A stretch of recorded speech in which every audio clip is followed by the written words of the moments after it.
कि जो तू चाहती थी वो हो गया है। महफिल का हमारी हर पंछी रो गया है। जो लाए थे गजरा तुम्हारे लिए उसे मेरी अर्थी पे सजा दो। मर चुके हैं अब तो मुस्कुरा दो। एक लड़की थी दीवानी सी, हमेशा मुस्कुराती थी, सबसे प्यार से बात करना, सबको दोस्त बनाती थी, एग्जाम में आंसर्स बताती थी, अपना लंच सबको खिलाती थी, प्यार मोहब्बत की बातों से शर्मा जाती थी, कोई लड़का प्रपोज करे तो भाग जाती थी, पढ़ने में भी अच्छी थी, पर सच कहूं तो दिमाग से थोड़ी बच्ची थी, जल्दी से किसी के इरादों को जान नहीं पाती थी, घर के कपड़ों में तो पहचान में ही नहीं आती थी, बिल्कुल अप्सरा लगती थी जब जब उसकी जुल्फे उसके चेहरे के आगे आती थी। समाज की बंदिशों से दूर वो अपनी जिंदगी के रूल्स खुद बनाती थी। प्यार को भी प्यार हो जाए इतनी प्यारी लगती थी, चेहरा इतना खूबसूरत, दिल इतना साफ, बिल्कुल शहजादी लगती थी। स्कूल से घर, घर से ट्यूशन, काफी सपनों को लेकर उड़ान भरना चाहती थी।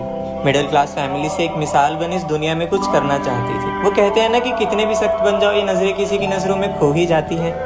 टीनेज है, अट्रैक्शन तो हो ही जाती है, पर जो सबको पसंद हो न जाने क्यों हमें भी वही पसंद आता है। ये आई कैन फिक्स हिम वाला कॉन्फिडेंस न जाने कहां से आ जाता है। सही दोस्तों, एक लड़का अपने पिता से बोला, डैड मेरे सभी दोस्त कार से चलते हैं, आप मेरे लिए कार कब खरीदेंगे? पिता बोले, ग्रेजुएशन की पढ़ाई पूरी कर लो, मैं कार आपको गिफ्ट में दे दूंगा। लड़के ने ग्रेजुएशन कंप्लीट की और पिता से अपना गिफ्ट मांगा। अगले दिन पिता ने बेटे को एक गिफ्ट दिया। लड़का बहुत खुश हुआ और इस उम्मीद में गिफ्ट खोला कि जरूर इसके अंदर कार की चाबी होगी, लेकिन उसे एक डायरी मिला। लड़के को बहुत गुस्सा आया, वह अपने पिता का घर छोड़कर चला गया और कभी वापस न आने का फैसला किया। कई साल बीत गए, लड़का एक सफल बिजनेसमैन बन गया। एक दिन अचानक उसके पास एक लेटर आया कि उसके पिता का डेथ हो गया। लड़के को बहुत अफसोस हुआ, वो अपने गांव वापस आया। कुछ दिनों बाद लड़के ने देखा वो डायरी एक टेबल पर रखी थी। उसने डायरी खोला और पन्ने पलटने लगा। कुछ पन्ने पलटने के बाद उसे डायरी के बीच में एक छेद मिला जिसमें कार की चाबी थी और एक टैग पर लिखा था, बेटा इस कार से घूमे गए अपने सभी खुश पलों को इस डायरी में लिखना। दोस्तों, यह देखकर वह बेटा फूट फूट कर रोने लगा।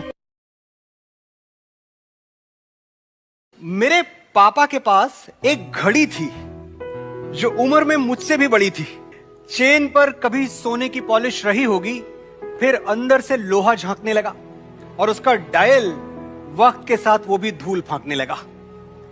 कई बार समझाया, पापा अब तो घड़ी बदल लो, लेकिन हर बार हंस के टाल देते। हद तो मेरे कॉलेज डे में हो गई। पापा वही 20 बरस पुरानी घड़ी कलाई पर पहनकर मेरे कॉलेज आ गए। उस दिन मैं फट पड़ा। पता नहीं आपकी कोई इज्जत है या नहीं, मेरी तो है, उसका ख्याल कर लेते, आज तो घड़ी बदल लेते। पापा ने कुछ कहा नहीं, चुपचाप स्कूटर में किक लगाई और घर चले गए। उसे एक अजीब सा ख्वाब आया। पापा की वही 20 बरस पुरानी घड़ी मेरे सपने में आई और बोल पड़ी, नाराज ना हो बेटा, तेरा वक्त अच्छा रहे इसलिए मेरा बदलना बार बार टलता रहा। ये बुढ़ा अपनी जिंदगी से नफरत करता है, लेकिन तभी उसने यमराज को दरवाजे से गुजरते हुए देखा। वो खुश हो गया और तुरंत उनसे बात करने के लिए दौड़ पड़ा। वो यमराज के पास जाकर बोला, मेरी जान ले लो, लेकिन यमराज उसे बोले, बुढ़े अभी तेरी बारी नहीं आई, और आगे बढ़ गए। बुढ़े को ये बात हजम नहीं हुई और उसने मरने का नाटक किया, लेकिन यमराज ने उसकी तरफ देखा तक नहीं। फिर वो यमराज से भीख मांगने लगा, लेकिन यमराज को कोई फर्क नहीं पड़ा। उसने यमराज की कुल्हाड़ी तक चुराने की कोशिश की, लेकिन यमराज ने जादू से अपनी कुल्हाड़ी को वापस ले लिया। अब बुढ़ा हार मानने ही वाला था कि तभी उसकी नजर एक खूबसूरत नर्स पर पड़ी जो उसे मुस्कुराकर देख रही थी। बुढ़ा तुरंत अपनी सारी परेशानियां भुलाकर नर्स की ओर बढ़ने लगा, लेकिन जैसे ही उसने कदम बढ़ाया अचानक चक्कर खाकर गिर पड़ा। उसकी आत्मा उसके शरीर से बाहर निकल आई और उसे समझ आया कि वो हार्ट अटैक से मर चुका है। यमराज ने उसे देखा और गुस्से में माथे पर हाथ रख लिया। अगले ही पल बुढ़ा अचानक अपने कमरे में जागा और पता चला कि वो तो बस एक सपना देख रहा था।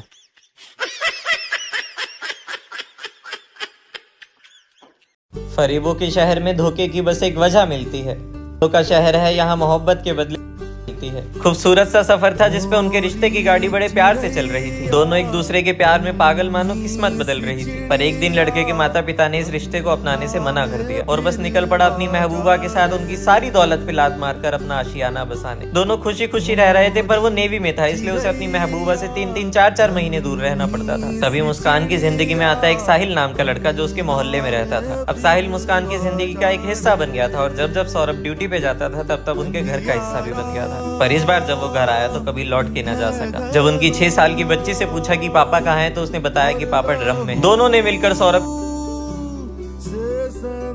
ड्रम में भर दिया। यहाँ तक कि उसके बाद दोनों हनीमून पे मनाली गए और वहीं पे शादी की। सोच सकते हो उस इंसान ने अपना घर, अपनी दौलत, सब कुछ छोड़ दिया सिर्फ उसके लिए। हाँ, शायद सौरभ की सबसे बड़ी गलती यही थी कोई कोई लड़की तो आसानी से घर से बाहर भी नहीं निकल पाती। धोखा ऐसा मिला होता है कि शर्म की वजह से किसी को बता भी नहीं पाती। बात अच्छे से कर ले तो इरादे सही नहीं है, बात ना करे तो एटीट्यूड से भरी हुई है। पैसों पे सिर्फ लड़कियां नहीं मरती, तुम भी मरते हो। हमेशा लड़कियां ही धोखा नहीं देती, खामा खाई बदनाम करते हो। ठीक है, लड़कियों के लिए फॉलोअर्स बढ़ाना आसान है, लेकिन फॉलो तो लड़के ही करते हैं, फिर भी लड़कियां बदनाम है। चाहे साथ में भाई चल रहा हो, लेकिन बॉयफ्रेंड ही समझना है। रात को अकेले घर से बाहर घूमना तो न जाने कितनी लड़कियों का सपना है। वो भी इंसान है, उनके पास भी दिल है। सच में लड़कियों की प्रॉब्लम समझना बहुत मुश्किल है। कुछ बातें होती है जिन्हें भूल जाना ही बेहतर होता है। बता दो किसी को तो बस दिल रोता है। हवाएं सुनहरी थी, बहका सा मन था, हर घर में खुशियां थी। भाई आज रक्षाबंधन था, एक ऐसा बंधन जो रिश्तों में सबसे प्यारा होता है। एक बहन को अपना भाई सबसे न्यारा होता है।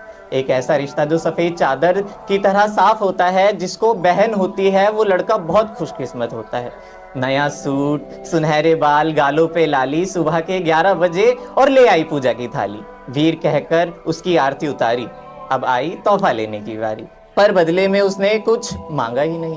तोहफे में कुछ पैसे मिल रहे थे, पर नजरों ने उन्हें जाना ही नहीं। अचानक ना जाने क्या हुआ उसे और रोने लगी गुसल खाने में। पूछा सबने क्या हुआ तो महीना आया है, बता दिया बहाने में। कोई बात तो थी जो उसे सताती थी। ऐसा क्या था जो किसी को बोल नहीं पाती थी।